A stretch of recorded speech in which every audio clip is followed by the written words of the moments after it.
Եթե ծնողը երեխայի համար չեղավ գերագույն հեղինակություն, ինքը իր հեղինակությունները կճարի,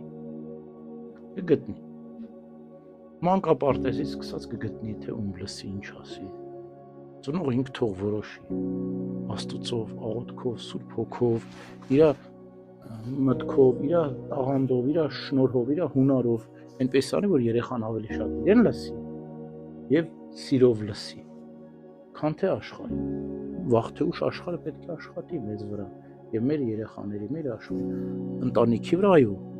փորձություններ լինեն։ Լինելու է, եթե մենք արգելք չդնենք, եթե մենք չպայքարենք դրա մեջ, ի վերջո մեր երեխաները մեզնից խլելու են։ Ինչպես այսօր տեսնում ենք, որ երեխաներն իրենց ծնողներից խլում է աշխարհը իր ամեն ինչով։ Հիմա մենք պետք է այնպիսի մեծ հեղինակություն լինենք մեր երեխաների համար։ Նախ եւ առաջ Տիրոջից խնդրենք, աղոթքով Աստծուց խնդրենք, որ Աստված մեզ ուժ տա, որ մենք այնպիսի խոսք անենք, որ ասենք, որ մեր երեխայի վրա ազդի, եւ խոսքը երբ ազդում, երբ որ ծնողը ապրում է այն ինչ որ ասում։